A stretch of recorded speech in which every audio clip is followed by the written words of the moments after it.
So what is going on, guys, and welcome back to episode number 6 of the Stoke career mode. And I'd like to apologise for not uploading recently. As you can hear, my voice is not very good. I've been about 2 days where I haven't been able to speak whatsoever because of my throat, and also I've got a really bad neck and I can't move my neck. But I thought, for once, it is Sunday and at the moment in time I'm actually lying in bed, but I thought I might as well upload a video for you guys. So this is why I'm doing it, and we do have a very difficult game at the start of this episode up against Swansea at Swansea Stadium, which I cannot remember at this moment in time. But I'm very, very pleased that you guys did choose Stoke over Swansea, because Swansea was one of the teams that you could have decided for us to take over as the team that we are going to be doing our career mode with. But I'm very pleased you chose Stoke, as I'm very, very much enjoying it playing as Stoke, and I absolutely love it and hope you guys like it as well. But they do get off to a very good start and they go 1-0 up, a shock lead for them there after the form that we've been in. We've been in incredible form, and it was John Joe Shelby, the former Liverpool man, gets the goal that puts them 1-0 up, and he skips past Fabian Schär and puts it into the back of the net, which is a pretty good goal, but I thought we could have defended it better. As you see there, he skips past Fabian Schär and slots it past Asmir Begovic into the back of the net. So we now had to pull our socks up after we come out from the dressing room still asleep, and we needed to try and get a goal back to put us back on level terms. But we do that with Asadi, who plays a lovely ball over the top to Batshuayi. Batshuayi chips the on-rushing Michel Vorm and puts the ball into the back of the net, and that puts us back on level terms. And what a fantastic team goal that was. We played some lovely possession football, and it was a lovely finish at the end of it from Batshuayi to put us back on level terms just before half time. And that would have cooled the nerves a little bit, as it was a wonderful goal from Batshuayi, and I thought we truly deserved that after his amazing response. And that was our first big chance of the game, and we took it, so I was very, very pleased. And Batshuayi is also starting to find his form, which is very good, as he didn't seem to be scoring very many as he first come, but he's now started to pick up his form, and a lovely ball gets played into the box by Arnautovic here.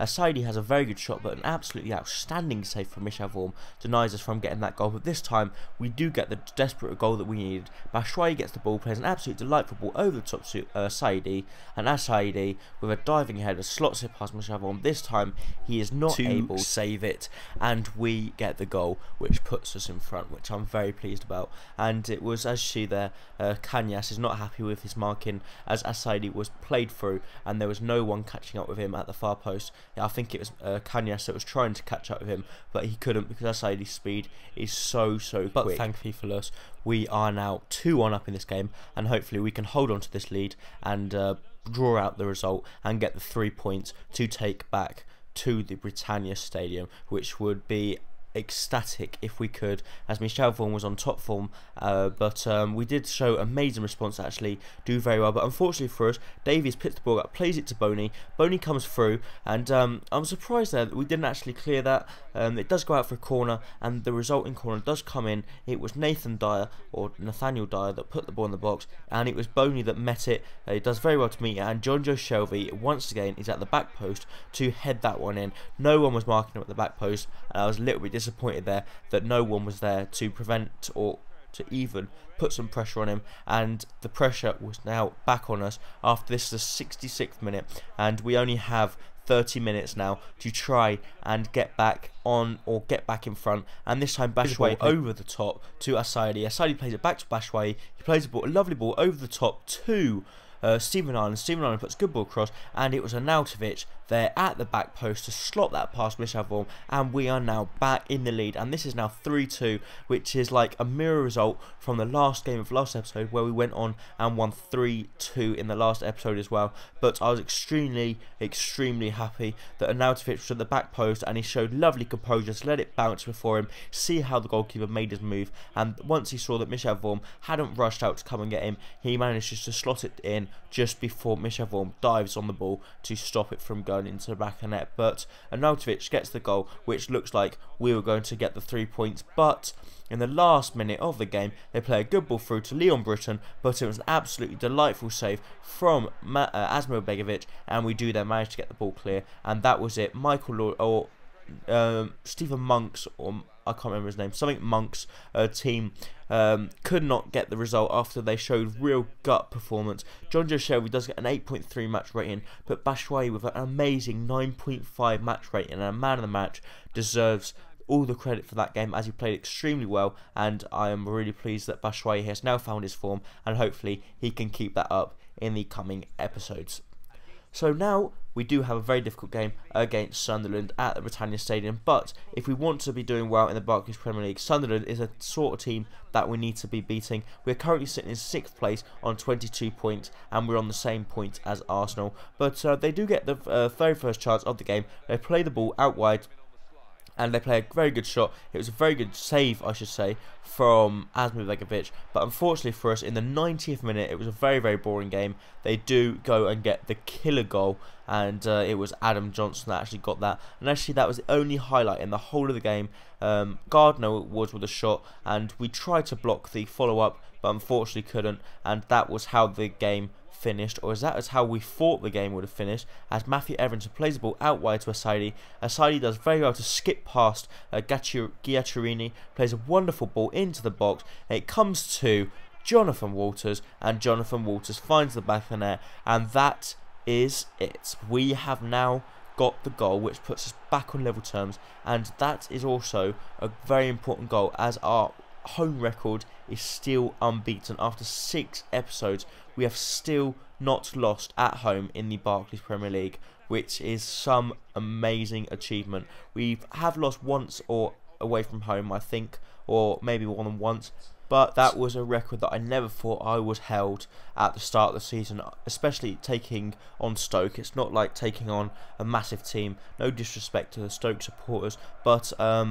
Stoke are a very good side, but they're not title contenders. But we are playing like we are title contenders so far this season, as we are in incredible form, and I'm very, very pleased that we are performing so well that we are pushing at the top for Europa League football and maybe even Champions League football if we continue our form for the rest of the season.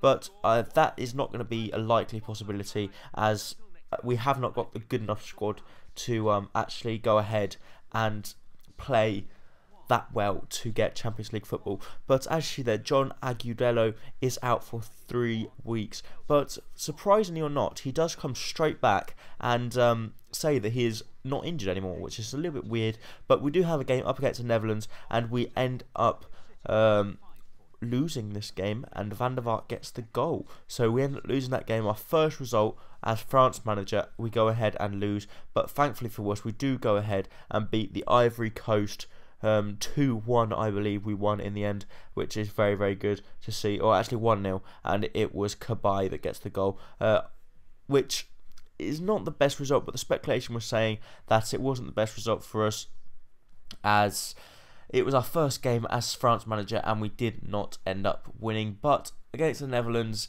is also a very good squad, but if I would have played that game, it might have been a different case scenario, and we might have ended up winning the match. But we are back on club duty, and we are at the Goodison Park. It is Everton up against Stoke. It's not an easy game for us, but Everton are second in the league, so it is going to be a very, very hard game. We are currently sitting in 6th place after that. We dropped 2 points against Sunderland. We would be further up there if we didn't drop them 2 points. But the first chance does come to us. It comes to Batshuayi. He has a very good shot, but it was an absolutely delightful save from Akinfeev in the Everton net to deny Batshuayi from getting another goal in this episode, as he's played extremely well in this episode so far, and I'm very pleased with the form that he has given me as a manager.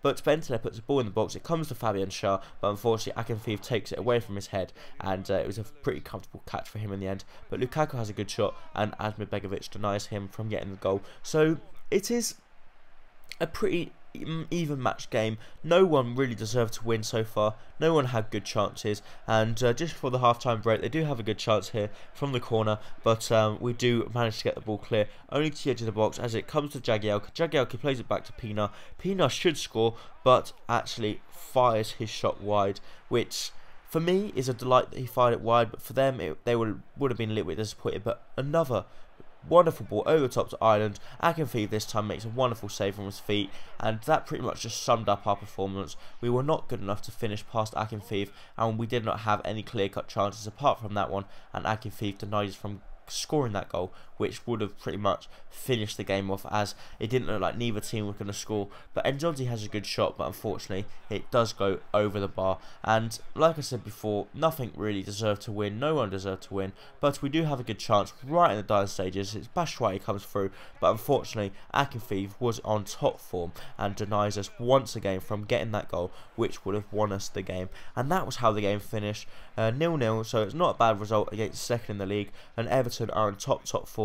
But actually the best save from Akinfeev come early on in the game from Batshuayi's shot. But in my eyes, he played extremely well, and he was the one that managed to get the result from them. Coming up is a squad report, or not a youth squad report I should say, and it is from our Kevin Edwards. He's not too good, but his overall is not too good, but his potential is very, very good. So sorry the commentary has not been the best today. I am not feeling well whatsoever, but I thought I'd try and get an episode out for you guys.